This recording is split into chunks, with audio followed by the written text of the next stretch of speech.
Today we need to update and talk about time a little bit, starting with Arena and how it won't be ready for full release this wipe or even potentially next wipe. Now, because it's not ready for full release, it doesn't mean there's going to be some little tests here and there, but we'll get into that. Because with all the very optimistic and good news that we got from that TarkovTV a few weeks back, which, by the way, if you didn't hear the actually crazy good news, BSG are in the process of restructuring the netcode of the game using AI. Full story is in the video link below. So again, because of that, it is extremely likely, and I sort of want to say obvious, that Arena must be tied into this netcode rework, or else it would be ready by now. Or if not by now, definitely by next wipe, which is going to be soon, and we're going to be talking about that. But either way, here's Nikita on the subject of Arena and the timing. Everything will be related. So all of this stuff, the Arena reveal, the Chronicles of Rigi and stuff, and the EFT itself, it's all one big event. So just stay in touch. And again, the information about Arena will be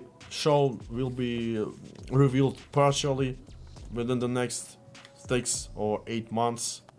So let's just wait for additional information. So according to Nikita there, we will be hearing more details over the next 6 to 8 months, but at the same time, he also said that these Chronicles of Rigi events are also tied in and to stay tuned. My assumption here is that we will learn about Arena and the lore behind it within these Chronicles of Rigi events, but it might not mean there's any Arena gameplay at all at the end of this series. My money is on the series showing us what's coming next wipe, and it'll include lore about the Streets boss possibly, and definitely the new Lightkeeper stuff actually. Now, it is guaranteed the lore in these chapters are important, as BSG are doing this explicitly to give us information on the lore of the game, but they are tying in money sink events and details about upcoming features in them as well. There's more Lightkeeper story coming, and Nikita again referred to him as endgame content, and they said that they want to keep that stuff secret. For those that don't know, the Lightkeeper task line stops at a random task. It's the Streets one where you need to kill the USEX, and now it's just PMCs, thankfully. So that task line is not complete yet, and my theory is he has a way for us to escape from Tarkov at the end, or it's a lose state for the game if he's able to get his hands on a working nuclear weapon. Again, that is lore stuff, and I have several videos talking about all this stuff. Nikita confirmed more tasks for him are coming in the next major patch, but we don't know if that will be a wipe or not yet, and I am leaning towards it being one given the timing and the significance of the content in the patch. So I think it's more than likely BSG plans to add the new Lightkeeper tasks on at the end of what his current story is, and they wipe the game in the same patch, meaning everyone who's grinded up to him now, this patch, will need to do it all again in order to continue. Definitely welcome to Tarkov on that one. But big bonus there is we were able to get BSG's ear, and they have been doing a lot of balancing to those tasks, especially the starting ones. So there's the benefits of some early access to some of this stuff. We get to test it, we get to give feedback, and BSG makes some changes. Now, if this major May patch isn't a wipe, then we don't have a clear understanding of when the next wipe patch would be. Some people have brought up maybe it's possible they don't wipe with this one. That's definitely not going to be the case. They need to wipe with this upcoming stuff, and I'll get into that later. But as it stands right now during the TarkovTV, Nikita said there would be 2 patches, one in April, which I want to say sort of happened, but it was more cut up into pieces. The stuff they said were coming with the April patch ended up just sort of happening across a lot of little hot fixes and stuff like that over the last few weeks, with the balance changes, bug fixes, and a little new things like being told when the people that you reported got banned. Meanwhile, this major May patch, which they haven't confirmed to be a wipe yet, includes the first part of the code restructure, Unity 2021, the new Streets boss, a Streets expansion, the new armor plate and hitbox system, the new Lightkeeper tasks, new UI, new guns including belt-fed machine guns for that Streets boss, and more. Name another patch where they added stuff like that and didn't wipe. On top of that, I am almost certain with the Unity 21 upgrade alone, they would need to wipe. Maybe not necessarily with the engine, but what they're intending to do with the netcode and the engine combined. If BSG are on track, then that puts us within 5 weeks of the next wipe. If they're not, then that pushes it into June, and then I get terrified because I'm going to be moving that first week of June and might miss wipe day. However, if it gets that close, I'm probably just going to ship a PC down a week early and pay a friend to set it up for me or something. Maybe move a week or 2 later because I can't miss this. And while we're on the subject, you guys won't want to either. BSG seem to always wipe in June or later, which is why I made my plans to do this, but now they're talking May, so let's see what happens with that one. However, last summer they did wipe in July, so that's a thing. Now, last wipe, Chronicles of Rigi Chapter 1 dropped October 16th, ended December 9th, wipe dropped December 28th. It was 3 weeks between the first and second episode of Chronicles of Rizzy, so it's not uncommon so far, at least, to not go week to week. However, we know there will be more, and it tends to tie into a weekend event, so every Thursday from now until the wipe, we will be looking out for anything new throughout the weekend. Now that I'm looking at this, although some Rizzy events have dropped 1 week after the other one, there's more of these that drop every other weekend rather than every weekend. TLDR basically is a very good chance we get another Chronicles of Rizzy this weekend. On top of that, a couple of the BSG devs have also been spotted posting some pictures on social media with some interesting backgrounds. I would not be surprised if these guys are on set of the next Chronicles of Rizzy episode, which for those that don't know, all of these Chronicles of Rizzy and live action stuff, it's all the devs that are in this footage. These are all devs that are working on this. They all work on the game. Now, none of that is concrete other than the fact that BSG want to push a major patch that they haven't confirmed to be a wipe around that time. So in the grand scheme of things, BSG sounded confident that they would get this major patch out in May while it sounds like a wipe. Last wipe, these Chronicles of Rizzy events started about 2 months before and brought us up into the pre-wipe events. These Chronicles of Rizzy events started on April 7th. So in conclusion, the new lines have been drawn. Do not expect anything concrete from Arena for the next 6 to 8 months, and it's really looking like the next wipe will drop in about a month, or at least BSG were expecting it to be about 20 days ago. If we start getting 3-week gaps between these Chronicles of Rizzy events, then it's going to take a little while longer. However, if the second season of Chronicles of Rizzy ends, then expect it to be soon, like within a month for sure. We're going forward assuming BSG will be late and push past their expected timeline because unfortunately they always tend to do that, but can't rule out the possibility that they could actually be on time this time. That's going to do it for today, guys. If you like what I do, hit the button, sub for more, and comment what you think. As always, for the minute-by-minute stuff, be sure to follow me on Twitter or join the Discord, especially with this event stuff, both linked below. My other channels for other games are right here if you're interested. Otherwise, thank you very much for watching, and I hope you have a nice day. See you guys.